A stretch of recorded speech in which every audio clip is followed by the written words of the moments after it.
안녕하세요. 오늘 강의 맡게 된 YG 멘토라는 곳의 대표를 맡고 있는 조진표입니다. 만나뵙게 반갑습니다. 오늘 제목은 사회 및 대입제도 변화에 따른 진학과 진로 설계 이런 제목으로 1시간 동안 강의를 할 거고요. 되게 중요한 게 우리 지금 중3 학생들은 뭐 소문 너무 많이 들으셨겠지만 교육과정 자체가 변하게 되고 바뀐 교육과정에 따라서 대학 입시가 이미 예고된 상황이고 구체적인 입시의 변화, 한 번도 해보지 않은 입시를 지금 중3 애들이 치르게 되는데 그 입시 발표는 혹시 언제 하시는 게 아십니까? 우리 자녀에 대한 입시 발표는 대학마다 2학년 4월 달에 합니다. 그죠? 그러니까 우리 애가 고등학교 올라가서 2학년 4월 달이 되면 대학마다 우리는 이렇게 뽑을 거예요 라고 이제 발표를 하는데 이제 한 번도 새 개정 교육 과정에서는 해본 적이 없기 때문에 그때 발표하는 게 아마 그 뒤로 계속 이어지는 그런 입시고 우리 아이들이 처음 치르는 그런 입시가 되기 때문에 조금부터 미리부터 관심 가져주고 대비를 하면 좋지 않을까. 그런 면에서 고등학교 선택이 요즘 굉장히 중요해졌고 그걸 아시기 때문에 여기 오신 거라고 저는 알고 있으니 잘 들어보시고 여러분들 자녀 진로, 진학 설계에 참고를 하시면 좋겠다. 이런 설명을 드리겠습니다. 아버님들 많이 오셨는데 잘 오셨습니다. 아버님들이 제일 경계해야 될 게 집에 가셔서 애들한테 라떼는 말이 하시는 거거든요. 완전히 입시제도도 다르고 이것도 다른데 여기 오신 분들은 그래도 같이 변화를 듣고 가니까 얘기하기가 훨씬 더 좋지 않을까 이렇게 생각을 합니다. 저는 현재 YG 멘토라는 곳의 대표를 맡고 있고요. 우리 YG 멘토는 아이들의 적성과 능력을 진단해서 그 능력이 잘 발휘되는 미래의 분야가 어디인지 그 분야에 도달하려면 인생에 많은 선택의 길이 있는데 어떠한 선택을 하는 것이 아이들한테 좋은 선택이 될 것인지 이런 것들을 연구해서 알려주는 그런 일을 하고 있습니다. 원래는 민간기관으로 출발했지만 저희가 아이들 적성 진단하는 기술 특허를 여러 건을 보유하고 있어서 주로 하는 일은 공교육 현장에서 진로교육 관련된 프로그램 공급 개발하는 역할들을 많이 하고 있습니다. 우리 정명고등학교는 작년부터 2년이 돼서 매년 20만 명 정도 저희가 적성 검사를 하는데 그 학교 중에 하나로 2년이 돼서 이렇게 행사에 참여를 하고 있습니다. 그래서 오늘 들으시는 얘기는 진로 진학에 있어서 가장 정확한 얘기다라는 믿음을 가져주시고 그리고 끝나고 나서도 질문거리가 있으시면 3월 달에 가정통신문으로 다 나가셨을 겁니다. 중학교에. 올해 교육부에서 함께학교라는 사이트를 만들었거든요. 가정통신문 다 나갔어요. 문제는 뭐다? 안 읽으셔서 그렇지 다 나갔습니다. 그렇죠? 그래서 거기에 보면 저한테 따로 질문할 수 있는 코너가 있기 때문에 오늘도 여러 고등학교 입시 때문에 질문을 국민들이 올렸던데 세종시에서 오늘은 많이 올렸더라고요. 왜 지난주에 세종교육청 행사가 있었어가지고 그래서 여러분들도 집에 가셔서 이렇게 궁금한 게 있으면 바로 질문 사이트에 올리시면 여러분들의 세금으로 운영되는 사이트이기 때문에 적극적으로 뽕을 뽑으시려고 노력하는 것 되게 중요하다. 그리고 또 뒤에 알려드리도록 하겠습니다. 자, 그러면 본격적으로 강의를 한번 시작해 볼게요. 왜 진로 진학에 여러분들 신경 써야 되느냐? 세상이 많이 바뀌었습니다. 나이가 점점 오래 살기 시작하죠, 우리가. 그래서 중위연령 자체도 굉장히 많아졌습니다. 중위연령이 뭔지 아시죠? 우리 학생들은 중간값 이런 거 수학 시간에 배우는 이유가 그런데 나이 순으로 일렬로 5천만 명을 줄 세워놓고 그 중에 가장 가운데 2,500만 번째 사람을 불러다가 너 몇 살이냐 물어보면 그걸 중위연령이라고 얘기를 하는데 우리나라 중위연령이 45.6세가 됐습니다. 많이 늘어났죠, 그렇죠? 여기 계신 분도 중학교 3학년 자녀를 두신 분이면 많아봤자 살짝 넘었을 거고 안 되시는 분이 더 많으실 겁니다, 그렇죠? 그 얘기는 뭐다? 여기 있는 분이 생각보다 많은 나이가 아니다. 제발 젊게 사시라. 애들 보고 서울대 가라고 잔소리하는 것보다 여러분들이 지금 더 공부해서 서울대 가는 게 더 빠를 수도 있다. 왜 힘든 거 애들 보고 자꾸 의대 가라고 하느냐? 여러분들이 옛날에 공부 잘하셨으면 교육부는 친절하게 수미양가를 등급으로 바꿔주니 여러분들이 차라리 가시려고 노력하는 게 더 나을 수 있다. 뭐 이런 얘기를 드리고 싶은 거죠. 아무튼 이런 건 뭐 좋은 건데 애들에 관련된 건 문제가 이겁니다. 사회 진입 연령이 갈수록 늦어지고 있습니다. 남학생들 기준으로 사회 나가서 돈 버는 시기가 이제 31, 32 이때 이제 돈을 벌기 시작하기 때문에 혹시 여기 오시면서 중3 자녀를 두신 분이니까 야 그래도 가야지 고등학교 1학년, 2학년, 3학년 3년만 고생하면 나도 고생 끝이다 이런 생각으로 오신 분이 계시다면 정말 죄송한데 아닙니다. 요즘 애들은 적어도 30살까지는 케어를 해주셔야 사회에 잘 진입하는 그런 모습을 보이기 때문에, 그죠? 그래서 지금 애들 잘 먹일 때가 아니라 여러분들 체력 증진에 신경을 쓰셔서 장기전에 대비하는 게 훨씬 더 중요한 때라고 할 수가 있는 거죠. 애들이 30살까지 사회 진입을 못해요. 방황을 많이 하느라고. 지금 여러분들 애들 공부 안 한다고 불만 많으시죠? 이상하게 우리 애들이 20대만 되면 공부도 별로 안 좋아하면서 계속 공부하겠다고 난립니다. 또 어렸을 때부터 돈 내고 어디 다니던 버릇이 있어서 계속 돈 내고 어딘가를 다니려고 하는 그런 특성을 아주 강하게 보입니다. 그럼 30 넘어서 간신히 취직해서 겨우 25년 돈 벌고 노후 30년 돈을 써야 되는, 아무리 수학적으로 계산해봐도 답이 안 나오는 상황에 우리 아이들이 거기에 놓여지게 되는 거고, 그 짧은 기간 돈 번 거 가지고 또 기성세대는 자기들 이익을 위해서 빨리 결혼해서 애 낳고 집 살아 뭐 이런 얘기를 하지만 그 짧은 기간 돈 벌고는 절대 가능하지 않은, 그래서 옛날 우리 세대가 평범하게 산다는 것 자체, 그 말 자체가 요즘 애들은 부모님의 도움 없이는 점점 어려워지는 그런 사회에 우리가 빠른 속도로 진입을 하고 있게 되는 겁니다. 이걸 사회과학에서 SNS 효과라고, SES 효과라고 얘기합니다. 아버지의 사회적 지위와 소득이 자녀에 미치는 영향이라는 사회과학적인 요소가 있는데, 이게 해마다 커지고 있는 것을 걱정을 하고 있는 거죠. 이런 사회 속에서 우리 아이들이 살아가야 되기 때문에 우리가 전략적으로 교육의 목표를 어떻게 잡으셔야 이 세상을 잘 살아갈 수 있느냐, 이겁니다. 여러분들, 우리가 이 자리에 오고 교육에 신경 쓰고 대학 가려고 노력을 하는 것은 이것 때문에 그럽니다. 한 살이라도 일찍부터 사회 참여 활동을 시켜주는 게 당사자인 우리 아이한테 가장 큰 도움이 되고, 부모 노후에도 굉장히 큰 도움이 되고, 장기적으로 국가 GDP를 높이는 데도 선순환의 시작이 거기 있다는 것에 여러분들 동의를 하셔야 됩니다. 무슨 얘기냐? 제가 고등학교 2학년 학부모들 있는 데까지 학부모 연수를 가보면 분위기가 되게 좋습니다. 왜 좋냐? 아니, 이렇게 피곤하실 텐데 이렇게 저녁에 오시는 것 자체도 대단한 거지 않습니까? 그렇죠? 그럼 대체 이 바쁘신데 왜 오셨느냐라고 물어보면 대부분의 학부모님들은 인생 살아보니까 별거 없더라고요. 우리 애들은 자기 좋아하는 거 하면서 행복하게 살았으면 좋겠습니다. 이런 얘기 하시는 분이 대부분이시거든요. 여러분들도 그런 마음이고 맞는 방향이잖아요. 그렇죠? 근데 그렇게 훌륭하게 마음을 먹었던 분들이 언제 마음이 싹 바뀌기 시작하냐면요, 고3 1학기 끝나고 대학 수시 원서 쓸 때가 되면 우리 기성세대는 대학 원서만 보면 이상한 공식 하나가 머릿속에 떠오릅니다. 어떤 공식이죠? 서연고, 서성한이, 중경외시, 건동숙 하면서 아직도 이런 공식을 생각하고 계시고, 한 칸 위에 대학 보내겠다고 갑자기 말을 싹 바꾸시면서, 야, 어떻게 사람이 저 좋아하는 일만 하면 살 수 있냐? 좋아하는 것을 취미로 하고 적성에 좀 안 맞으면 어떠냐? 요즘 대학 가보면 부전공제도 복수전공제도 잘 돼 있더라. 일단 가자 하면서 합격 가능한 학과들을 쓰기 시작합니다. 여러분들, 지금 수시 6회 지원, 정시 3번, 교육부 소속의 대학들은 그렇게 지원할 수가 있는데, 여러분들 때는 한 번이었지 않습니까? 전기 한 번, 후기 한 번. 그쵸? 왜 이렇게 바뀌었을까요? 특별한 이유가 있는 게 아니라 나라가 성숙해서 그렇습니다. 옛날에는 행정 편의적이라 에이 귀찮은데 한 번이면 되지 이러다가 나라가 잘 살게 되니까 애들의 중요한 인생인데 한 번은 너무 박하지 않느냐, 외국 사례를 조사해보자, 선진국 사례 했더니 미국은 여러분들 아직도 대학 지원하는데 횟수 지원 자체가 없이 무제한으로 지원할 수가 있고요. 이웃나라 일본은 와세다를 지원해도 과마다 다르게 또 다 지원할 수가 있고요. 영국은 8번으로 엄격하게 제한하는데 옥스퍼드와 캠브리지는 동시에 쓸 수 없는 그런 제도를 활용하고 있고요.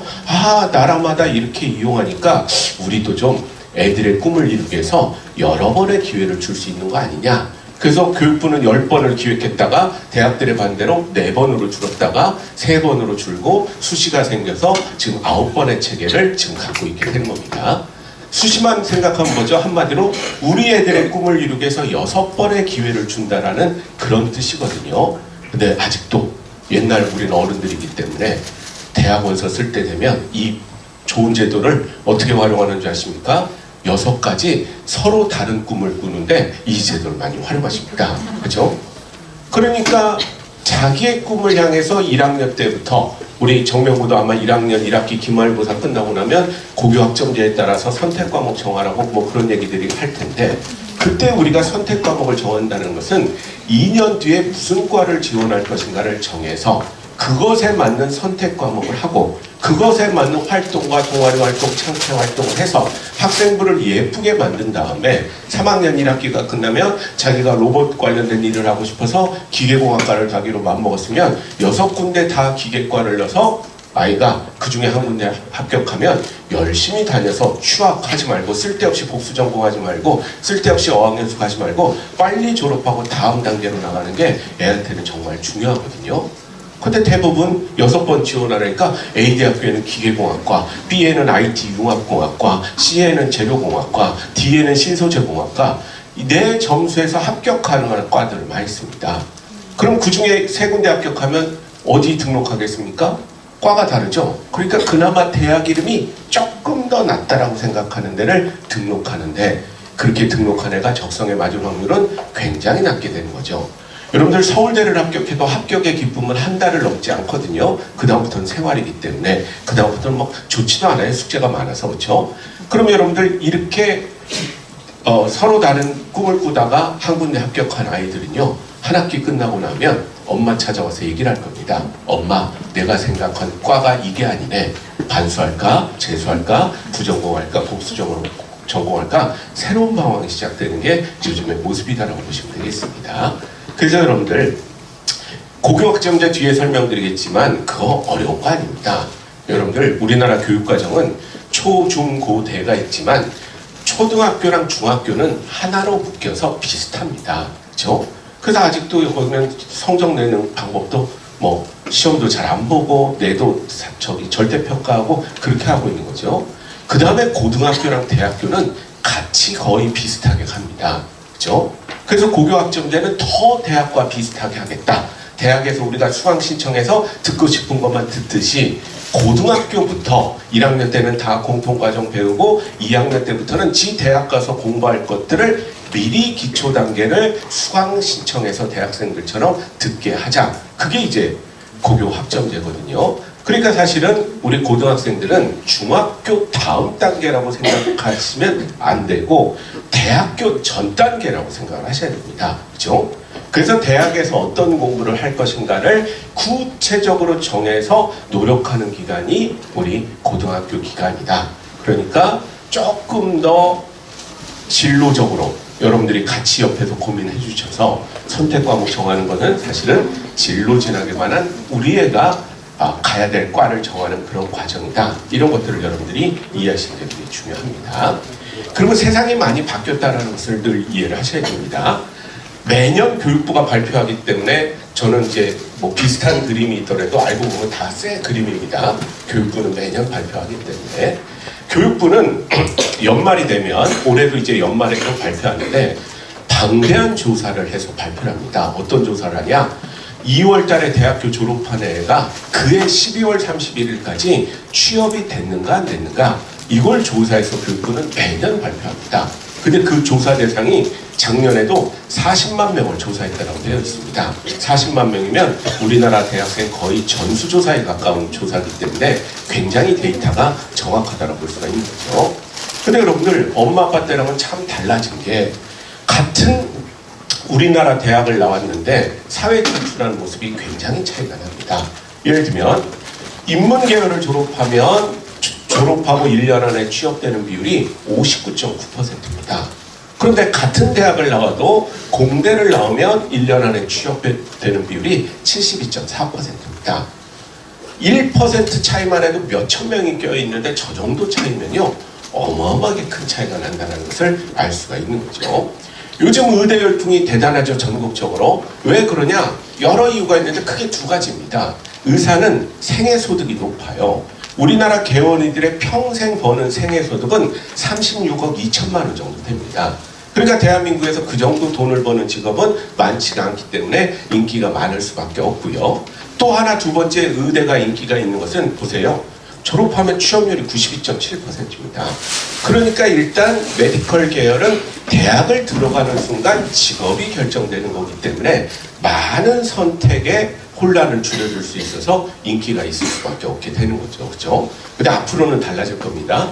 지금처럼 2,000명씩을 더 뽑으면 이제 좋은 시절 끝났다라고 봐야 되는 거죠. 그렇죠? 그건 이제 별도의 문제긴 하지만 그만큼 뭔가 직업이 빨리 결정되면 사실 만족도가 굉장히 높아지는데 지금 보게 되면 눈치채셨겠지만 대부분 다 이공계 쪽의 취업률이 같은 대학을 졸업해도 인문사회 쪽보다 훨씬 더 높다라는 거 기억을 하셔야 됩니다. 그래서 여러분들 아주 간단한 진로 진학 팁 하나 알려드릴게요. 저 언제 결정해야 된다고요? 고등학교 1학년 1학기 끝날 때쯤 그때 수강 신청해야 됩니까? 여러분 자녀를 지금부터 한 7개월 남았죠. 잘 관찰하세요. 애가 딱 봐도 인문사회 타입이다. 인문사회대 보내시면 됩니다. 왜? 진로교육의 첫 번째 원칙은 자기 하고 싶은 거 하는 거기 때문에 적성을 위배해서는 안 되거든요. 애가 딱 봐도 이과 타입이다. 이공계 보내시면 됩니다. 근데 장담하건대 이제 7개월 뒤에 봐도 아무리 내 자식이지만 딱 봐도 뭐죠? 잘 모르겠다가 많으실 겁니다. 그렇죠? 잘 모르겠다. 이공계 보내시면 됩니다. 아주 간단하죠? 완전히 문과 타입이다 문과, 완전히 이공계 타입이다 이공계, 잘 모르겠다 이공계 이러시면 됩니다. 그렇죠? 잘 모를 때는 일단 일자리만은 트렌드 따라가는 게 맞고요. 사람은 자기 길 찾아가게 돼 있거든요. 잘 모르니까 일자리만은 이공계라니 생각하면서 가다 보면 애가 스스로 깨우칩니다. 엄마 나 아닌 것 같으네. 나 인문사회대 갈래. 이때 이렇게 방향을 트는 것은 오히려 융합형인제 소리 들을 수가 있습니다. 그리고 공부하는 게 그렇게 어렵지 않아요. 근데 아직도 많은 아이들이 우리나라 고등학교 아이들이 인문사회에 큰 뜻이 있고 자기 적성이 있어서 가는 거라면 너무 좋은 일이지만 근데 아직도 상당수의 아이들이 그놈의 수학 과목 하나 싫다고 그거 하나 싫다고 적성에도 안 맞으면서 인문사회 택하는 친구들은 대학 가는 데는 아무 문제 없다니까요. 왜? 우리나라 대학들도 기득권이라서 아직도 반반이거든요. 대부분의 대학이 문과, 이과가. 대학 가는 데는 아무 문제 없습니다. 그러나 사회 나갈 때는 일자리 구조가 8대2로 바뀌어있는 그런 상황이기 때문에 5대5로 나눴던 아이들이 8대2에 껴들다 보니까 이런 미스매치 현상이 일어나고 있다는 거 여러분들 내 자녀 문제니까 정확하게 이해하시는 게 되게 중요합니다. 삼성전자는 지금 100명의 대졸 신입사원을 뽑으면 80명을 이공계를 뽑고 20명을 인문사회를 뽑고 있습니다. 대학생들은 다 네이버 가고 싶다고 얘기하지만 네이버는 100명을 뽑으면 86명을 이과애들 뽑고 14명만을 문과애들 뽑고 있습니다. 일자리 구조는 그렇게 바뀌어 있기 때문에 아이들의 진로도 고등학교 때 그 비율에 맞게 조성을 하시는 게 맞는 방법이다. 그래야 아이들이 사회 진출할 때 도움이 많이 된다. 이렇게 보시면 됩니다. 왜 그런 현상, 기업들은 그렇게 생각을 하느냐? 인재상이라는 게 있기 때문에 그렇습니다. 요즘 사회가 원하는 인재상은 기본적으로 근면성실 열정이 바닥에 깔려야 되는데 이거는 뭐 동서고금 막론하고 기본이죠. 이것만 있어도 잘 삽니다. 그러니까 이것만 잘 키워주시려고 노력하는데도 사는 데는 아무 문제 없지만 현 인재상이라는 것은 진짜로 저런 애가 있을까 할 정도로 이상적인 거죠. 그렇죠? 그래서 이거는 한 칸만 있어도 잘 살지만 이건 기본이 돼야 되는 거고 엄마 아빠 때랑 다른 거는 이 위에 뭐가 올라가야 되느냐? 과학기술에 대한 이해가 올라가야 됩니다. 여기서 큰 여러분들이 혼동이 생기는 거죠. 우리 때는 그냥 저쪽이 강한 애를 이과라고 생각하는데 그게 아니라는 겁니다. 이 시대는 과학기술에 대한 이해가 먼저 올라가야 되고 그 위에 남과 소통할 수 있는 인문학적 소양이 올라가줘야 되는 거죠. 엄마 아빠 때는 인문학적 소양이 높은 사람을 문과, 과학기술에 대한 이해가 높은 사람을 이과. 하지만 지금은 그렇게 나누는 게 아니라 층으로 우리가 겹쳐서 존재한다라고 얘기를 하기 때문에 좀 전에 교장 선생님이 말씀하실 때도 얘기했지만 자꾸 교육에서 융합형 인재 얘기하는 게 바로 현대사회 인재상이 그렇게 되어 있기 때문이다라는 거 기억하시면 되겠습니다. 엄마 나 영문과 갈 거니까 컴퓨터 몰라도 되는 거 아니야? 뭔 소리입니까 여러분들? 영문과를 다니는 애가 컴퓨터에 대한 지식이 높아야 자연어 처리라든가 인공지능 번역기라든가 이런 걸 만드는 데 쓸 수가 있게 되는 거죠.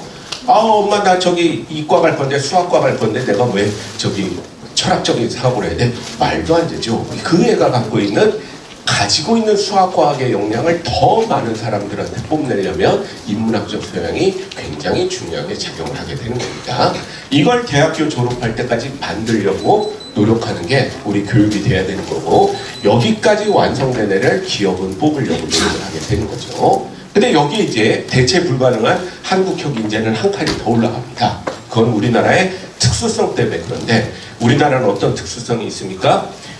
GDP 대비 대외무역 의존도가 80%가 넘는 100%까지도 왔다 갔다 하죠. 전 세계에서 유례를 찾기 힘든 무역국가가 바로 대한민국이기 때문에 30대가 될 때까지는 여기에 한 칸 올려서 글로벌한 능력, 그렇죠?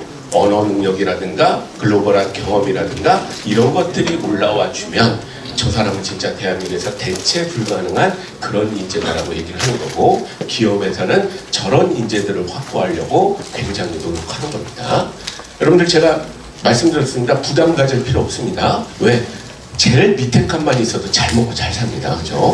그러나 지금은 이제 우리나라 최고의 인재 뭐 이런 걸 하는 이상적인 교육의 타겟을 정할 때는 이런 단계를 생각하는 게 기본적인 모습이다라고 보시면 되겠고, 우리 아이를 이걸 누가 더 잘 만들어줄 것인가, 그런 게 고등학교 선택하는 거고 대학교 선택하는 거고 대학원 선택하는 그 방법이다, 이렇게 이해하시면 되겠습니다. 저한테 만약에 앞으로 유망한 주식이 어떤 주식이냐라고 물어보면 저는 모릅니다. 그렇죠? 그건 노벨 경제학상 받은 사람도 주식은 어떻게 될지 모릅니다. 그러나 저한테 만약에 앞으로 유망 분야가 어느 분야예요? 라고 물어보면 저는 어렵지 않게 답변할 수가 있습니다. 왜 그러냐? 유망 분야는 여러분들 어떤 분야죠? 사회의 유망 분야라는 것은 돈이 많이 풀려서 일자리가 많은 분야가 유망 분야거든요. 그럼 여러분들 돈이 많이 풀려서 일자리가 많은 분야가 유망 분야면 대한민국에서 돈을 제일 많이 쓰는 대한민국 정부와 대기업이 향후 10년간 어디에 돈을 쓸 것인가를 알면 유망 분야를 알아내실 수가 있게 되는 겁니다. 그들이 제일 돈을 많이 쓰기 때문에. 그런데 우리나라는 너무 좋은 나라인 게 국가가 앞으로 투자할 분야에 대해서 온 국민들에게 국가 전략 보고서 형태로 투명하게 다 공개를 합니다. 문제는 뭐다? 안 읽으셔서 그렇지 다 투명하게 공개를 합니다. 그래서 2년 전에 과학기술정통부를 주관으로 해서 앞으로 우리 여기 있는 학생들이 더 멋진 대한민국에서 살려면 우리 대한민국은 향후 10년간 어디에 집중 투자를 해야 되는가, 그걸 고민해서 12개 분야를 선정해서 발표를 했습니다. 자, 12개 분야에 제가 단어를 한번 읽어드릴게요. 단어를 잘 기억하셔야 됩니다.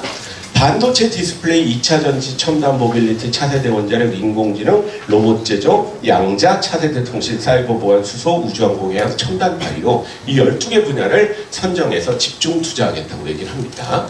혹시 작년에 고3 자녀가 큰애가 있었고 둘째가 중3이라 둘째 때문에 여기 오신 분이 계시다면, 제가 12개 단어를 읽었는데 약간 그분은 소름이 돋아야 정답입니다. 돋으셨습니까? 그럼 안 계신 걸로, 그분은. 그죠? 왜 그러냐? 교육부랑 전혀 상관없는 우리나라 그 과학기정통부의 국가전략보고서인데 제가 지금 12개 단어를 읽었지 않습니까? 이게 작년에 우리나라 주요 대학에 신설된 학과 리스트들입니다. 사회 법칙은 아주 간단해요. 나라가 저쪽으로 가기로 결정했으면 교육부를 불러다가 뭐라고 얘기하겠습니까? 인재를 길러달라고 얘기를 하는 거죠. 그렇죠? 여러분들 서울대학교가 어떤 대학입니까? 서울대학은 지난 30년간 한 명의 정원도 늘린 적이 없는 대학이 서울대학입니다. 서울대학은 30년 동안 정원을 계속 줄여왔습니다. 그 서울대학이 작년에 30년 만에 처음으로 218명 정원을 한꺼번에 늘렸습니다. 왜? 국가 시책에 맞게 첨단 융합학부라는 학과를 30년 만에 만들어냈습니다. 첨단 융합학부는 어떤 과냐? 들어와서 세 학기 동안 자유롭게 공부하다가 네 번째 학기부터는 5가지 세부 트랙으로 자유롭게 정해서 공부하도록 되어 있는데 그 5가지 세부 트랙이 다 어디 있다? 여기에 해당하는 거라고 보시면 되겠습니다. 그래서 서울대뿐만 아니라 작년에 800명 이상의 첨단학과 증원이 인서울대학에 생겼고요. 지방대학은 요즘 되게 어렵습니다. 왜? 애들이 없기 때문에. 근데 그건 별도의 사회 문제고 나라는 이쪽으로 계속 가야 되기 때문에 지방 거점 국립대학도 1000명 이상의 첨단학과 정원이 작년에 생기게 된 거고요. 또 올해는 의대 증원 문제 때문에 다 가려서 이 소식을 못 들으신 분도 많겠지만 저 국가의 전략이기 때문에 작년만 끝나는 게 아닙니다. 서울대학은요, 작년에 30년 만에 과를 신설하더니 올해 또 과를 또 신설했습니다. 국가 전략에 따라서 스마트 시스템 과학학과라는 과를 농생명과학대학에 올해 신설해서 또 이번에 뽑게 되는 그런 모습을 보이게 되고요. 인서울대학에만 올해도 600명, 지방거점국립대학에 600명에서 1200명 정도의 첨단학과 정원이 생기게 되게 되는 겁니다. 그래서 여러분들 혹시 첫 아이가 중3이라면 아직 이제 대학을 이제 알기 시작하게 되는 거죠. 올해 성균관대에 과가 하나 생깁니다. 그 과 이름이 뭔지 아십니까? 성균관대에 신설되는 과 이름이 우리는 뭔지도 잘 모르겠는 성균관대 양자정보공학부가 되는 겁니다.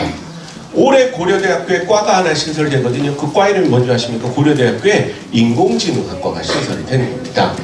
여러분들 이런 걸 알면 사회 뉴스가 굉장히 재밌습니다. 왜? 기상청, 통계청 단위의 청 단위의 국가조직이 올해 5월에 하나 생겼죠. 뭐가 생겼습니까? 우주항공청이 설립이 됐습니다. 우주항공청이 어디에 설립이 됐느냐? 경남 사천에 설립이 됐습니다. 왜 경남 사천 세종시가 아니라 경남 사천에 우주항공청이 설립됐을까요? 학생 중에 그거 아는 사람이 있으면 시사에 밝은 사람이고 시사에 밝은 사람이 나중에 성공하거든요. 우주항공청이 왜 경남 사천에 생겼느냐? 우리 학생들 좋아하는 전투기, 헬리콥터 우리나라 다 어디서 만듭니까? 경남 사천에서 만듭니다. 왜? 거기에 카이라는 공기업이 있기 때문에 거기에서 다 비행기 만들고 거기에서 다 헬리콥터 만들고 하는데 경남 사천에 있기 때문에 거기에 우주항공청이 설립이 된 거죠. 자, 그러면 국가 단위가 청이 생겼으면 인재가 계속 유입돼야 되지 않습니까? 그럼 경남 사천에 가장 가까운 국립대학이 어디입니까? 혹시 아시는 분? 진주에 있는 경상대학입니다. 여러분들 충남대, 전남대는 국립대죠. 경남대는 사립대입니다.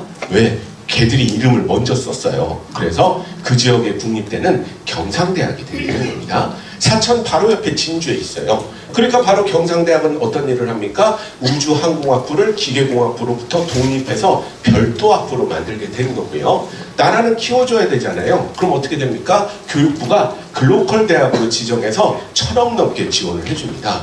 그랬더니 바로 경상대학교 총장이 나와서 뭐라고 얘기를 하죠? 야, 우리 우주항공학부에 들어온 애들은 등록금부터 멀리서 오면 기숙사비까지 전액 국비로 다 지원을 해주겠다. 그런 얘기를 하게 되는 거죠.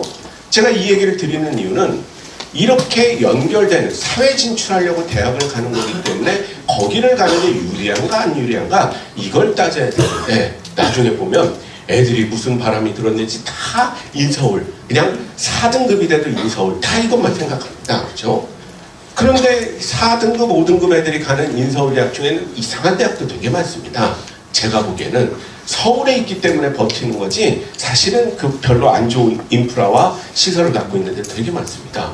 그럼 내가 4등급인데 나는 원래 우주항공 쪽을 생각했었는데 건대 항공우주공학과 갔으면 좋았을 텐데 성적이 안 되잖아. 그러면 그 밑에 대학에 뭐 신소재공학과 이렇게 자기 꿈과 상관없는 그런 과를 할 게 아니라 과감하게 그런 데를 가서 국가 전략에 맞게 자기 꿈을 키우는 것도 굉장히 긍정적인 진로 설계라고 볼 수가 있게 되는 거죠. 그래서 이런 변화들을 잘 아시는 게 되게 중요하다고 보시면 됩니다. 그런데 이 중에는 아주 급한 분야가 생겼습니다. 뉴스 보시면 알겠지만 우리 삼성전자 하반기에 너무 어렵죠. 왜? TSMC의 경쟁에서 지금 많이 뒤처지고 있습니다. 우리나라는 12조를 투자했는데 우리 삼성전자 죽이려고 TSMC는 45조를 대응 투자합니다. 계속 지금 이러니까 삼성전자가 굉장히 위기인 거죠. LG 디스플레이, LG 그룹의 핵심인데 너무 어렵습니다. 왜? 화웨이가 생각보다 기술이 좋아요. 이번에 디스플레이 낸 거 화웨이 거는 너무 품질이 좋습니다. 그러니까 기업들은요, 나라가 이렇게 키워주는 건 너무 고마운데 저대로 갔다가는 저 속도로는 우리는 지금 글로벌에서 그냥 막 전쟁하듯이 하고 있는데 속도가 너무 늦다. 그러니까 진짜 중요한 분야는 우리 기업들이 교육에 개입하게 해달라고 얘기를 하는 겁니다. 그렇죠? 그게 바로 몇 년 전부터 유행하는 계약학과의 등장이라고 보시면 됩니다. 자기들이 생각하기에 중요한 분야는 우리가 직접 교육에 개입하게 해달라고 얘기를 하는 겁니다. 그래서 주요 기업들이, 우리나라 대들보 같은 기업들이 주요 대학들이랑 계약을 맺어서 애들을 키워내기 시작을 합니다. 삼성전자 스타일과 LG 스타일이 다른데요. 삼성전자는 어떤 스타일이냐? 자기들이랑 계약 맺은 대학은 1, 2학년은 대학에서 스타일대로 알아서 키우라고 얘기를 하고 3, 4학년부터는 우리 입맛에 맞는 커리큘럼을 좀 같이 대학이랑 짜는데 그 대신 우리 입맛에 맞게 할애해야 되니까 좀 혜택을 줘야 되잖아요. 그래서 삼성전자 스타일은 3학년 때부터 매년 아이 한 명당 2천만 원 정도 장학금을 줍니다. 그래서 2년간 4천만 원 정도의 장학금을 줍니다. 그래 놓고는 졸업하면 바로 우리 회사에 들어와서 4년간 의무 근무를 해달라고 얘기를 하는 건데 이게 나쁜 조건입니까? 아니죠. 요즘같이 취직이 어려울 때 뽑아만 주시면 평생 근무할 테니까 뽑아만 달라 이럴 판에 돈 다 받아가면서 월급 다 받아가면서 미리 4천만 원 땡겼고 그리고 4년 의무 근무이기 때문에 손해보는 거 거의 없습니다. 연세대학교가 어떤 대학입니까? 등록금 비싸기로 유명한 대학이죠. 우리나라에서는. 물론 지금 20년째 등록금을 안 올리고 있어서 대학들은 너무 힘들다라고 얘기를 하지만 그 중에서는 연대가 비싼 대학인데 LG 디스플레이는 연대랑 이런 과를 만들었죠. 디스플레이 융합공학과. 그래서 여기 오는 애들은 연대 등록금 비싸지만 등록금부터 입학금까지 다 LG에서 제공을 하겠다. 이렇게 이제 얘기를 하고 있는 거죠. 이런 것들이 요즘 유행하는 계약학과의 등장이라고 보시면 되겠고 그래서 20년 전에 미국 같아요. 요즘 한국이 뭐냐? 이공계 쪽의 상위권 애들은 공부하는데 돈 안 듭니다. 저런 제도가 하도 지금 많이 발달해 있고 왜? 과학기술 없으면 우리가 경쟁력이 없기 때문에 먹고 사는데 지장이 많기 때문에 이런 지원이 많다는 거 이해하시면 되겠습니다. 근데 또 우리 학부모들은 너무 걱정이 많아서 또 이런 걱정하시는 분 계시더라고요. 아, 우리 애가 얼마나 더 성장할지도 모르는데 벌써부터 대학 들어가면서부터 대기업과 계약하고 대기업의 노예가 되는 게 맞느냐 이런 생각하시는 분이 가끔 계십니다. 아, 여러분들 걱정도 참 팔자습니다. 그래도 우리나라가 그래도 이 정도까지 성숙하면 시스템적으로는 나쁘지 않은 나라거든요. 만약에 엄마 말대로 애가 진짜 똑똑해서 대학교 들어갔는데 저기 성장해서 졸업할 때 되니까 구글에서 막 오퍼가 들어왔어. 삼성전자 계약했는데 그거 못 가게 할 사람이 있겠습니까? 아무도 없습니다. 그죠? 아니 자유국가에서 자기 진로 정하는데 그걸 못하게 할 사람이 누가 있겠습니까? 그 대신 계약하고 돈 받았지 않습니까? 받은 돈만 토해놓고 가면 됩니다. 그죠? 또 우리나라 그렇게 박하지 않습니다. 아직 사례가 안 나와서 저 모르겠지만 아마 공제 많이 해줄 겁니다. 다 토하지 않고. 그죠? 그리고 여러분들 회사 다니시는 분 알겠지만 기업의 세계는 어떻습니까? 구글 입장에서 제가 진짜 필요한 인재인데 삼성전자 위약금이 있대. 어떻게 해주죠? 해줍니다. 그죠? 사인닝 보너스 형태로 우리 애들 좋아하는 축구 이정류 주듯이 다 그렇게 주는 게 일반 기업의 형태니까 그런 걱정은 하실 필요가 없습니다. 걱정은 되고 나서 하셔도 됩니다. 그죠? 그 전에 미리 걱정하지 마시고. 이런 것들이 많이 늘고 있고요. 근데 이건 또 나쁜 점도 있습니다. 단점이 있는데 우리나라 사람들이 공정에 너무 민감하다 보니까 공정이라는 건 여러 가지 공정이 있거든요. 공정성이라는 게 기준에 따라 다릅니다. 근데 우리나라는 이상하게 절차적 공정성에 온 국민이 신경을 쓰니까 점수를 다 공개하는 거거든요. 그러다 보니까 절차적 공정성 막 공정 얘기하다 보니까 자꾸 사회가 기업들한테 블라인드 채용을 강요를 하니까 기업들이 몇 년 블라인드 채용을 해보니까 뽑아보니까 이상한 애들이 많습니다. 왜냐면 여러분들 솔직히 대학교 때 열심히 공부한 애가 면접 준비하겠습니까? 공부만 하지. 근데 공부 안 하고 계속 면접 준비만 하는 아이들이 블라인드 채용을 하니까 잘 뽑히는데 실제로는 실력이 없는 경우가 많은 거죠. 그러니까 기업들은 애들한테 손해보게 나라에서는 블라인드 채용을 강조하고 국민들이 기업은 뽑아보니까 별로니까 신규 채용을 자꾸 안 하고 어떻게 합니까? 경력자 채용을 해서 애들이 더 힘들어지는 거거든요. 근데 급하기도 하고 그것도 해결하고 그래서 주요 대학들하고 아예 계약을 해버리는 겁니다. 그럼 어떻게 되죠? 저기에 들어간 애들은 굉장히 해피할 수 있으나 중상위권 아이들의 취업은 이미 쟤들을 많이 뽑기 때문에 조금 더 어려워질 수 있는 그런 현상도 걱정을 하고 있다고 보시면 되겠습니다. 이게 사회 현상 중에 하나다라고 보시면 되겠고 또 지방 거점 국립대학에도 경북대처럼 굉장히 이런 특정 분야에 강한 애들도 많이 있다라는 거 보시면 되겠고, 또 여러분들 사회 현상을 이해하시는 게 되게 중요합니다. 전남대학교 전기공학과가 작년 학생부 교과 전형 커트라인이 70%까지 들어온 애들 중에 10명 중에 7등으로 합격한 애 성적을 발표하거든요. 꼴찌는 이제 뭐 차이가 많으니까 바이어스 될까봐 7번째 성적을 발표하는데, 작년에 전남대 전기공학과가 1.82 등급입니다. 아니 그거면 거의 연고대 수준 아닙니까? 그렇죠? 아니 왜 전남대가 그럼 다른 과도 그러나? 아닙니다. 전기공학과만 그렇습니다. 왜 그럴까? 이게 진로 정할 때 사회현상을 아는 게 중요한 거죠. 여러분들 전남 나주 혁신도시의 대학생들이 제일 좋아하는 취업하고 싶은 회사 1등 회사가 같죠? 뭐가 같습니까? 한전이 같습니다. 그죠? 한전이 전남 나주 혁신도시로 가버렸죠. 그죠? 그러면 여러분들 한전과 같은 공기업은 법령에 따라 지역인재 채용을 30% 해야 됩니다. 그러면 한전의 입장에서는 그 지역에서 제일 똑똑한 애들이 누굽니까? 전남대 전기공학과 애들이거든요. 그러니까 당연히 전남대 전기공학과를 들어가는 순간 한전에 채용하는 것과 똑같은 현상이 일어나기 때문에 당연히 점수가 높아지는 그런 모습을 보이게 됩니다. 전기랑 전자가 같은 대학에 있으면 어디가 점수가 높을까요? 보통은 전자가 높죠. 근데 전남대도 그 높지만 전북대도 전기가 살짝 더 높습니다. 근데 여기는 전북대는 한 4등급대예요. 그래도 전기가 더 높아요. 왜 그러냐? 전주 혁신도시에 한국전기안전기술원이 있어서 그렇습니다. 거기에서 지역 채용을 하게 되는 거죠. 그렇죠? 이런 것도 여러분들 아까 말씀드렸지만 어설픈 수도권 대학 가서 취직한다는 것보다 훨씬 더 나을 수 있게 되는 겁니다. 충북대 토목공학과를 가면 충청도 공무원이 너무 잘 됩니다. 왜? 그 지역에 수자원 공사나 뭐 이런 것들이 많이 있으니까 훨씬 지역인재 채용에서 혜택을 받을 수 있게 되는 거죠. 그렇죠? 그런 것들도 다 세상 돌아가는 걸 알아야 어느 정도 이해하실 수 있는 분야다. 애 공부는 학교에 맡기시고 애 열심히 하라 그러고, 우리 어른들은 자꾸 이런 정보를 갖다가 애들 앞에 펼쳐놔 주는 게 정말 필요하다라고 이해하시면 되겠습니다. 또 우리 이제 고등학교 고르시기 위해서 이런 데를 왔다 갔다 지금 탐색 중이시잖아요. 정보를 듣기 위해서. 고등학교를 잘 고르시려면 입시를 아셔야 됩니다.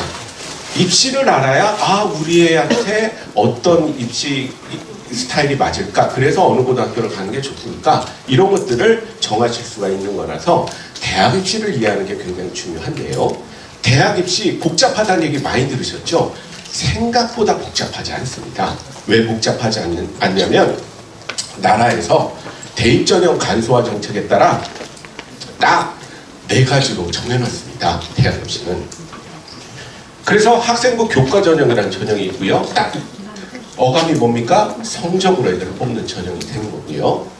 학생부 종합 전형은 성적 플러스 종합이니까 학교의 활동, 학교 생활기록부 이것까지 다 종합해서 보겠다는 시험이 학생부 종합 전형이 되는 거고요. 논술은 그대로 여러분들 느끼시는 대로 논술. 근데 과목은 많이 다릅니다. 여러분들 생각한 거나. 그리고 11월 셋째 주 목요일 날 나라가 정해놓은 수능일이죠. 그날은 수능 점수 갖고 애를 한 방 뽑는 그런 전형을 정시 수능 위주 전형이라고 얘기를 합니다. 딱 4가지밖에 없어요, 여러분들. 근데 왜 복잡해 보이느냐? 저걸 그대로 쓰면 될 걸, 저거 나라에서 정한 대로. 대학이 여기다 이름을 다 붙였습니다. 이화여대 미래인재 전형이라고 이름 붙였어요. 고려대학교 계열적합형 학업 우수형, 연대 활동 우수형. 그래도 이건 좀 짐작이나 되잖아요. 맥락도 없이 붙이는 대학도 많습니다. 경희대 네오 르네상스 전형이라고 붙였습니다. 동국대 두드림 전형이라고 붙였어요. 가천대 맥락도 없어요. 바람개비 전형이에요. 그죠? 대학마다 다 이름을 붙여놔서 되게 많고 복잡해 보이지만 아주 간단합니다. 4개예요. 내신 성적 플러스 학교 활동, 그 다음에 논술, 수능 이렇게 되어 있는 겁니다. 그렇죠? 근데 여러분들이 주의하시는 거는 첫아이가 지금 중3 때문에 여기 오신 거라면 대비를 좀 하셔야 됩니다. 여러분들 고등학교 1학년 첫 중간고사 성적표 받고 나면 너무 큰 충격에 휩싸입니다. 큰아이신 분 잘 기억하세요? 왜 중학교 때까지는 아까 초등학교랑 비슷하다고 그랬죠? 90점 넘으면 A, 89점이면 B 이런 평가를 합니다. 쉽게 내면 다 A예요. 그렇죠? 그래서 우리 아이의 위치를 정확하게 모릅니다. 그런데 고등학교 올라오면 첫 중간고사 보고 나면 아주 친절하게 우리 1학년 200명 중에 국어 112등, 수학 89등 뭐 이렇게 등수가 아주 그냥 과목마다 다 나옵니다. 이것도 충격인데 한 달 뒤에 모의고사 봤더니 모의고사 응시생 40만 명 중에 국어 11만 3,234명, 수학 32만 몇 등 다 나옵니다.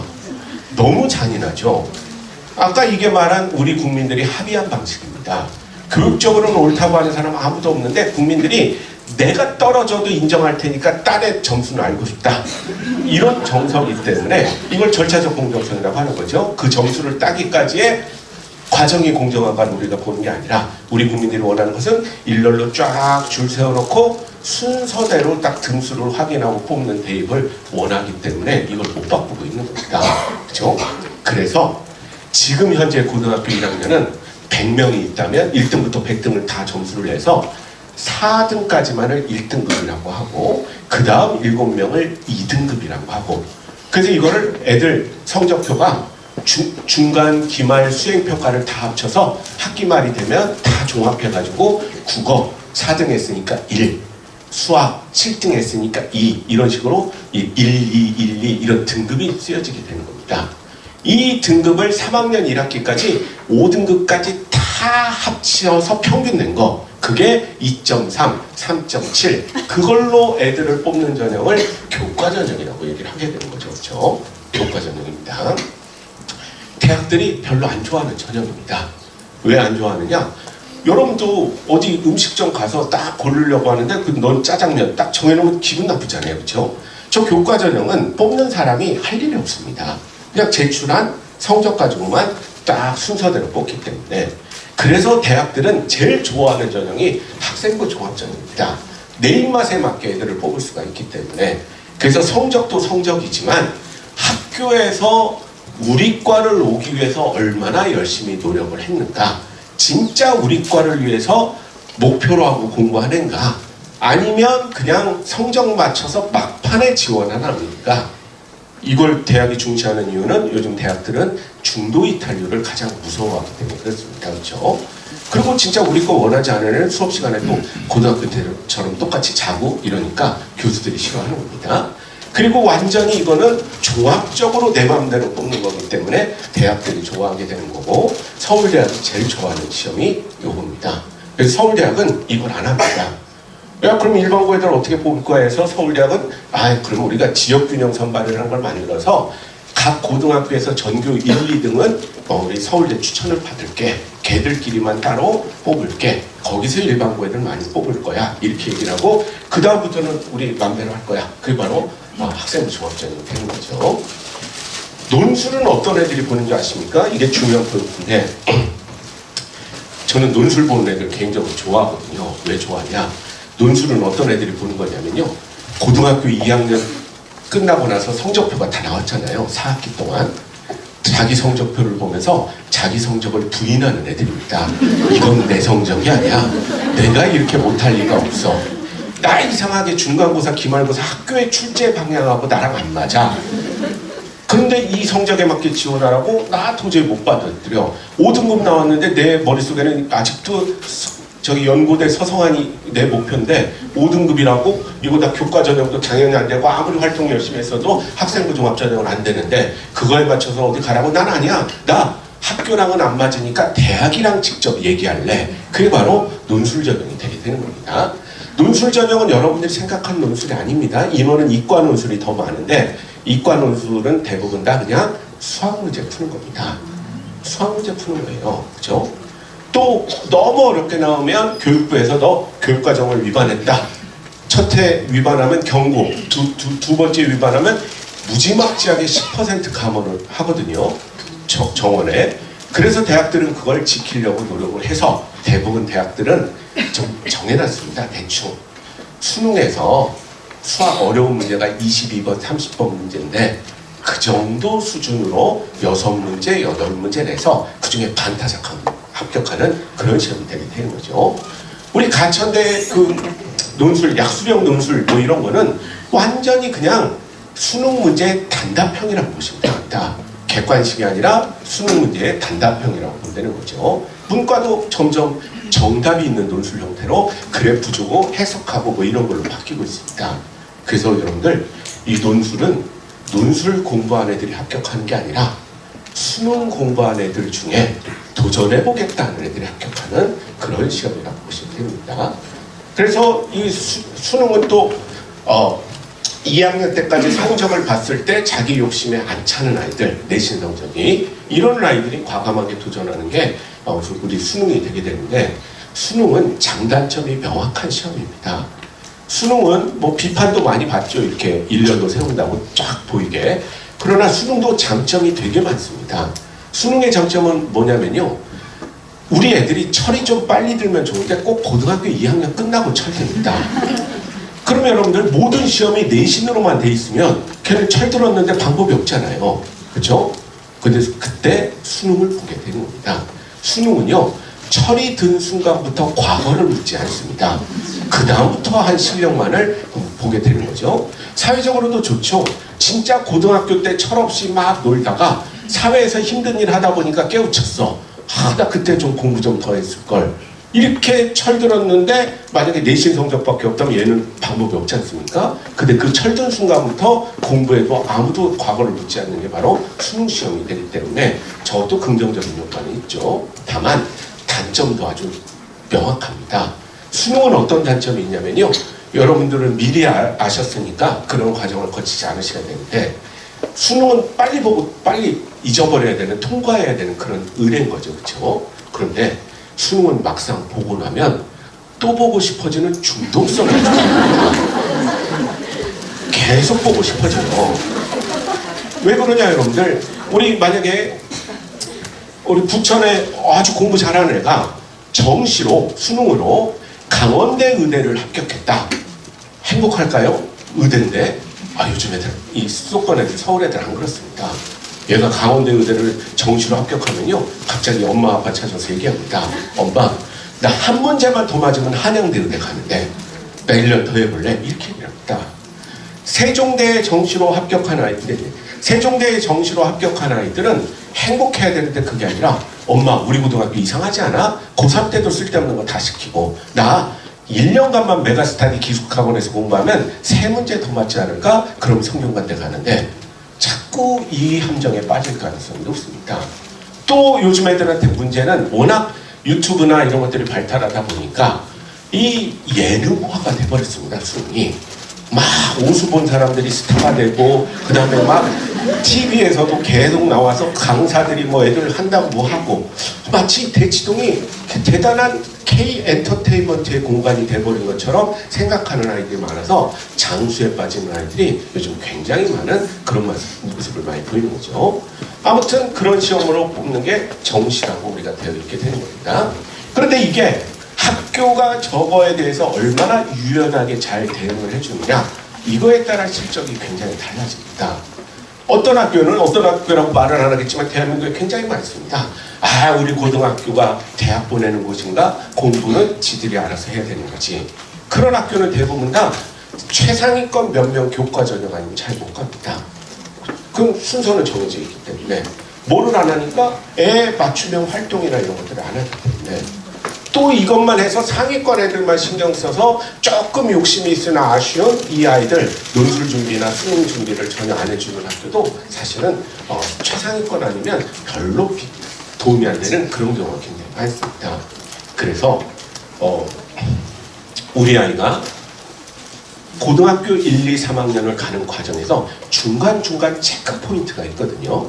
그 체크 포인트에 적절한 상담을 통해서 맞춤형으로 어떤 전형이 너한테 좋겠다 이렇게 한번 해보자. 괜찮아 그거는 너랑 내가 학교지만 우리 학교랑 안 맞는 것 같아. 저 준비하면 되지. 뭐 이러면서 자꾸 아이들을 다양한 방법을 구사시키는 게 요즘 굉장히 좋은 학교라고 얘기를 하게 되는 거죠. 그게 왜 필요하냐면요, 여러분들 올해 고3 애들이거든요. 아니 같은 대한민국인데요, 어디에 위치하고 뭐냐에 따라서 전형 그런데 확실한 건 뭡니까? 스카이 대학으로, 이게 스카이 대학이에요. 스카이 대학으로 갈수록 교과는 되게 적고 종합은 엄청 늘고 수능은 엄청 늘은, 그렇죠? 그래서 우리 아이가 최상위권이면 이 대비를 잘 할 수 있느냐, 중위권이라면 요거를, 중상위권이라면 이 대비를 잘 할 수 있느냐, 이거에 따라서 나중에 3년 뒤에 진학 여부가 많이 달라지기 때문에 저런 유연한 대응과 지원을 해주는 학교가 굉장히 좋은 학교일 수 있다. 그래서 어디 가서 학교 물어보시면 실적 몇 명 이게 아니라 무슨 전형으로 어떻게 갔느냐, 그런 것들을 많이 물어보셔서 비중을 보시려고 노력하는 거 되게 중요하다고 볼 수 있습니다.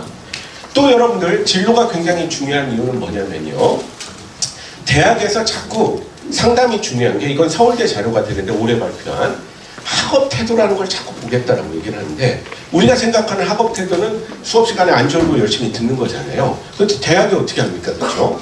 대학은 그걸 학업 태도라고 얘기하는 게 아니라, 네가 진짜 우리 과에 오고 싶으면 우리 과에 맞는 선택 과목을 제대로 했는가, 이걸 보겠다라고 얘기를 하는 겁니다. 그래서 여기서 엄마 아빠들 첫아이가 중3이라면 진짜 입시 많이 다르죠, 그렇죠? 요즘은 대학들이요, 너 우리 과 올 거야? 그러면 이걸 반드시 고등학교 때 선택해야 돼. 그걸 선택 안 하면 우리는 너는 지원하는 건 자유지만 안 뽑을 거야, 이렇게 얘기를 하고 있는 거죠. 그래서 예를 들면 지금 고1 기준입니다. 2015 개정교육과정 아이들, 여러분들은 2022이기 때문에 아직 하나도 발표한 대학이 없어요. 그러나 여러분들 자녀를 위해서 대학들이 곧 발표를 할 겁니다.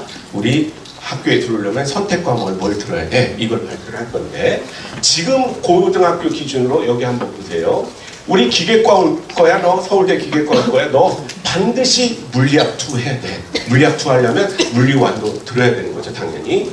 네가 물리를 안 하고 기계과로 올 생각을 해? 우리는 안 뽑을 거야, 이렇게 얘기합니다. 왜? 여러분들 기계공학과 들어가면 2학년 때부터 4대 역학을 배우거든요. 연력학, 유체역학, 재료역학, 이런 것들을 배우는데 이거 다 물리입니다. 물리를 안 하면 도저히 못 따라가요. 그러니까 저런 걸 다 지정해 놓는 거죠.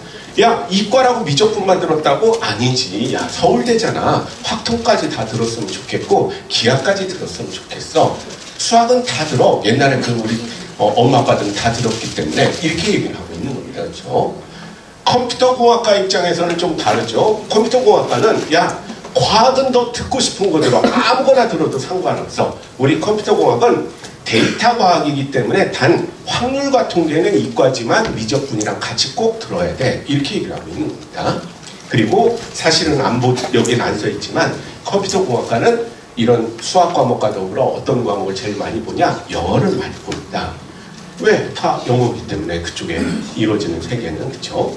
그런 것들이 다 1학년 때 엄마 아빠 학교랑 잘 얘기해서 나는 무슨 과를 가야 되겠다 결정하고 그거에 맞는 설계를 해야 된다고 보시면 되는 거죠.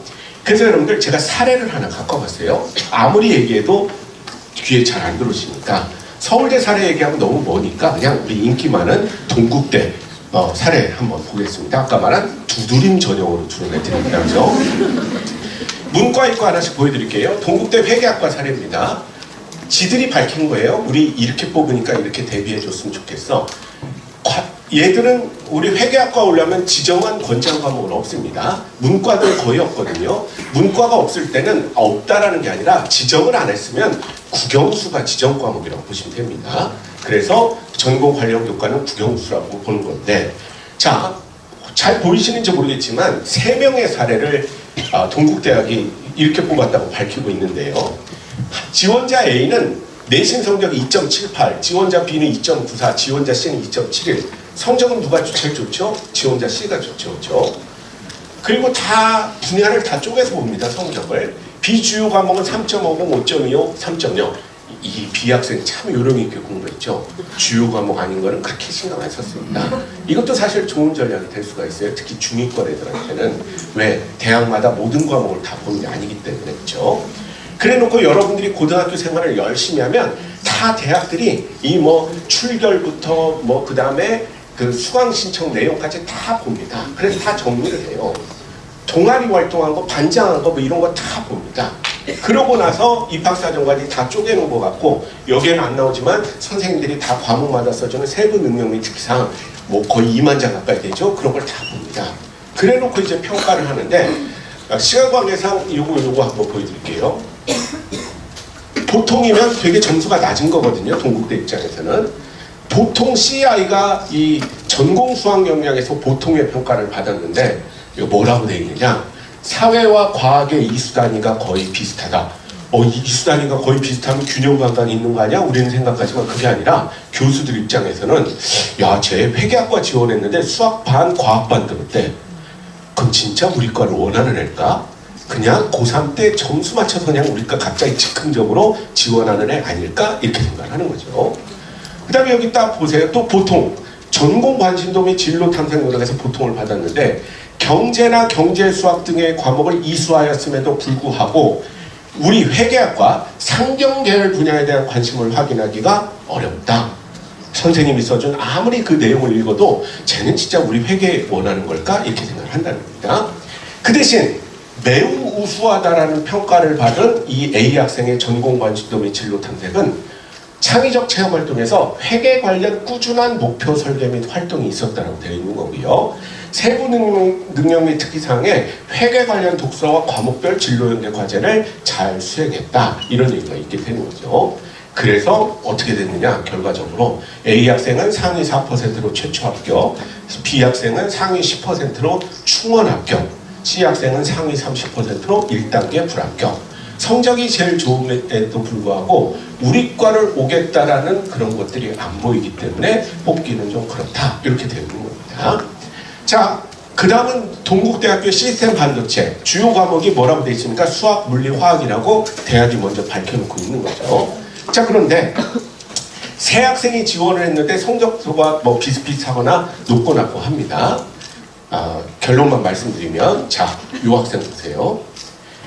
전공 수학 역량에서 보통 아주 안 좋은 점수를 받았는데 뭐라고 되어 있느냐? 수학, 과학, 성취도는 우수하나. 그럼 공부 잘하면 되는 거 아니야? 아닙니다. 물리학이 고등학교에 개설되어 있음에도 불구하고 선택을 안 했다. 너무 마음에 안 드는 겁니다. 그래서 또 바로 다음 항목 보니까 또 보통 교과학습 발달사 물리학 과목 미수. 이게 너무 마음에 안 드는 겁니다. 왜? 우리는 권장 과목이라고 얘기했는데, 그러면 왜 떨어졌는지 모르겠죠. 근데 얼마나 처참한 성적으로 떨어졌는지 모를 겁니다. A 학생은 상위 4% 합격, B 학생은 상위 17% 충원 합격인데 딴 거 다 좋은데 상위 68% 1차 불합격입니다. 그렇죠? 앞에 회계학과 사례랑 살짝 좀 마음에 안 드는 그 정도가 아니라 아예 미수해버리면 이렇게 대우를 받게 되는 상황이 요즘 입시가 되게 된 겁니다. 고교학점제라는 건 정말 더 세분화해서 여러 과목으로 나눠서 지 전공에 맞는 것을 듣는지 안 듣는지 이걸 파악하겠다라고 얘기를 하는 게 고교학점제의 모습이 되는 거고요. 또 여러분들의 자녀들은 지금 고1처럼 9등급으로 나눴더니 너무 좀 애들이 힘들다. 4등하고 5등하고 뭔 차이가 있다고 1등급, 2등급이 나누냐? 야, 우리 9단계 쪼갰었는데 우리 지금 중3부터는 5단계로 쪼개자. 이게 이제 개편안이 되게 되는 겁니다. 그래서 지금은 100명이면 4등까지만 1등급인데 여러분들의 자녀는 100명이면 10등까지가 1등급이 되는 거죠. 그럼 우리 정명구가 250명인가요? 250명이면 1등급이 몇 명 나와요? 25명 나오는 겁니다. 그죠? 조금 낮았죠. 이거보다 4%보다. 2등급까지가 아마 인서울대학을 갈 건데 34% 정도, 그죠? 이 정도가 되면 인서울까지는 좀 노려볼 만한 그런 성적이 되는데 이게 훨씬 등급이 좀 유해졌다라고 나타나서 좀 상위권이 좀 몰려있는 학교가 조금 혜택을 볼 수 있는 그런 이제 제도라고 보시면 됩니다. 그런데 저기 좀 아주 애들의 부담이 없어진 건 아니에요. 왜 그러냐면 상대 평가하는 과목 수가 늘어났습니다. 그래서 조금 더 많이 지금 애들보다 상대 평가를 하기 때문에 부담은 그대로 있을 수가 있는 거죠. 다만 확실한 것은 기분은 좋아졌습니다. 못 봐도 5등급이기 때문에. 그죠? 근데 사실 5등급 받으면 힘들 거예요. 그죠? 여기 대학 가기는. 물론 저기 좋은 대학이요. 대학은 다 갑니다. 왜냐면 애들이 모자라기 때문에. 그러나 좋은 대학은 못 갈 거다 이렇게 되고요. 그 다음에 신경 안 쓰셔도 되는 게 수능 진짜 이제 열심히만 하면 되는 거지 전략 같은 건 신경 안 쓰셔도 됩니다. 왜 그러냐? 지금 고등학교 1학년 애들까지는요. 지금 수능도 다 선택 과목이거든요. 국어도 선택 과목이 있고 수학도 선택 과목이 있고 과학은 8과목, 사회는 9과목 중에 선택인데 원래 정책이라는 게 좋은 뜻으로 시작을 하지 않습니까? 그래서 처음에는 애들의 진로에 맞는 수능 과목을 선택해서 보는 걸로 했었는데 그 선의를 가지고 좀 해봤더니 부작용이 강하게 나타나서 이걸 또 바꾸기로 결심을 한 겁니다. 어떤 부작용이냐? 작년 뉴스 보셨죠? 수능 점수 발표하고 아주 재미난 일이 있었습니다.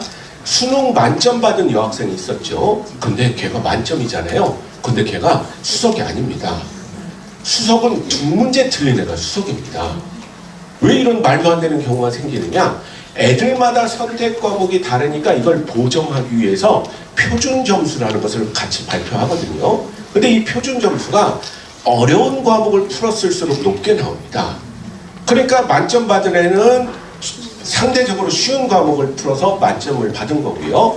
2문제나 틀린 애는 선택 과목의 점이 어려웠기 때문에 표준 점수가 높게 나오는 그런 일이 생기게 된 거죠. 실제로 여러분들 작년에 수능 만점 받은 여학생 서울대 못 갔습니다.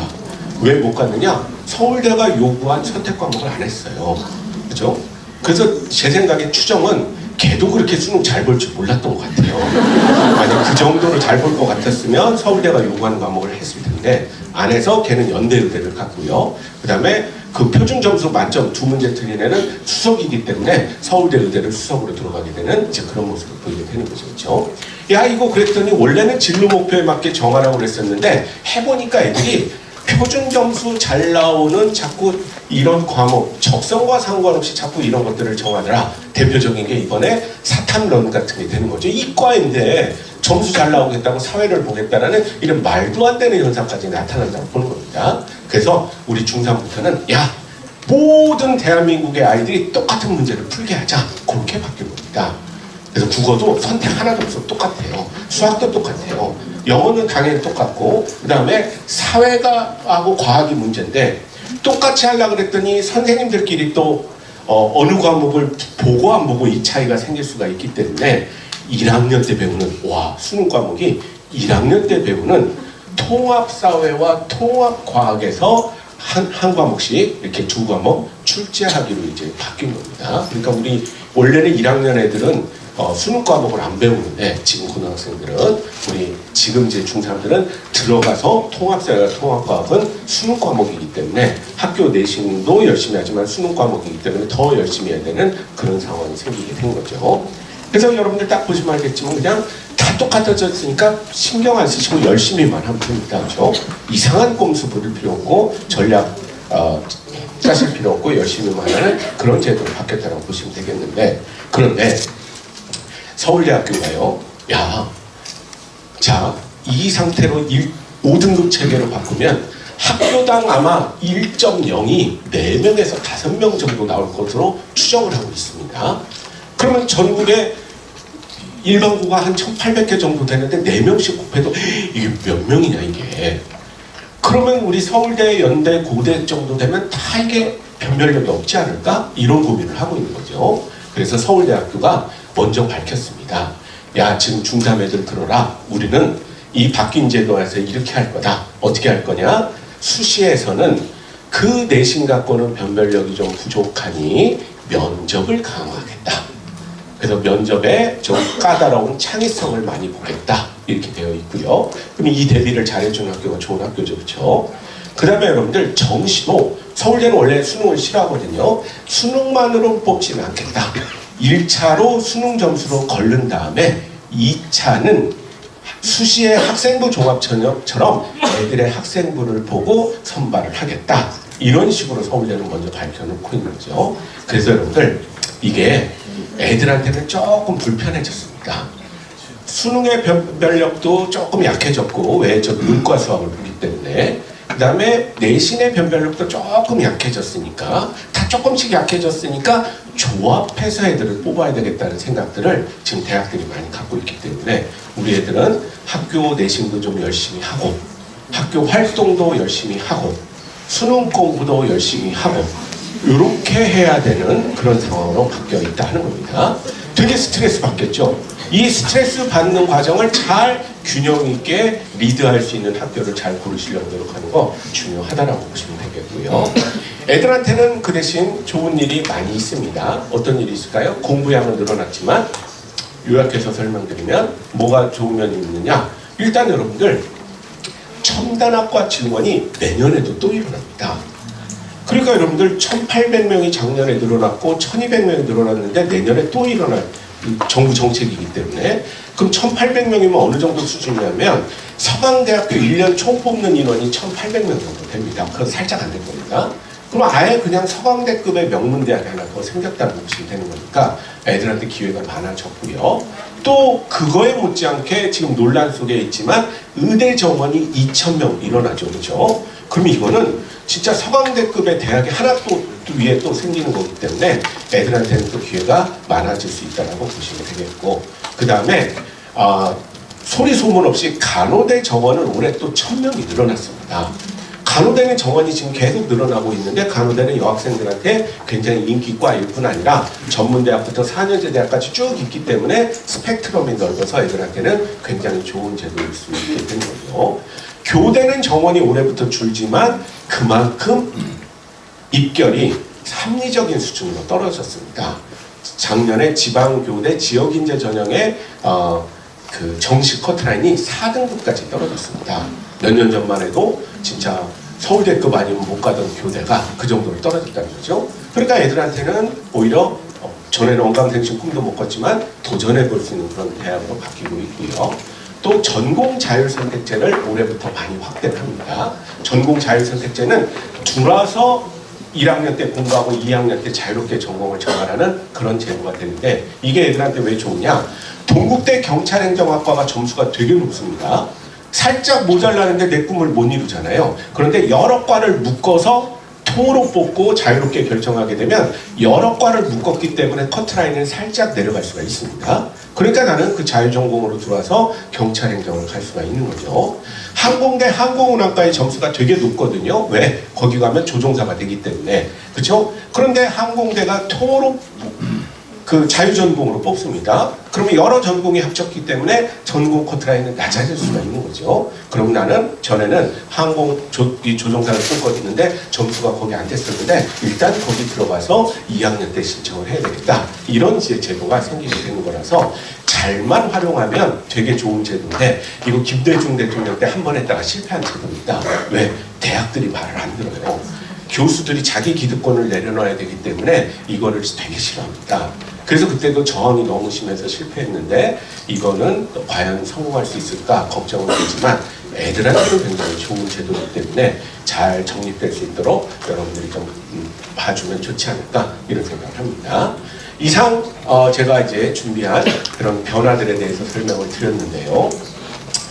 교육부의 함께학교라는 사이트 네이버에 이런 데 검색하여 보시면 나오게 되는데 거기에 전문가 상담 코너가 있으니 저한테 혹시 궁금한 게 있으면 애들 진로 문제는 물어보시면 될 것 같고요. 그 다음에 유튜브에 원래 선생님들, 진로 선생님들 교재로 사용하시라고 만드는 그런 영상들이 있는데 뭐 아무나 봐도 되는 거니까 조진표의 진로 진학 치시면 과마다 그 과에서는 진로가 어떻게 되는지 이런 것들을 영상으로 학교 진로 수업 시간에 쓰는 건데 많이 올려놓고 있으니까 그런 것도 참고로 보시면 좋지 않을까 생각합니다.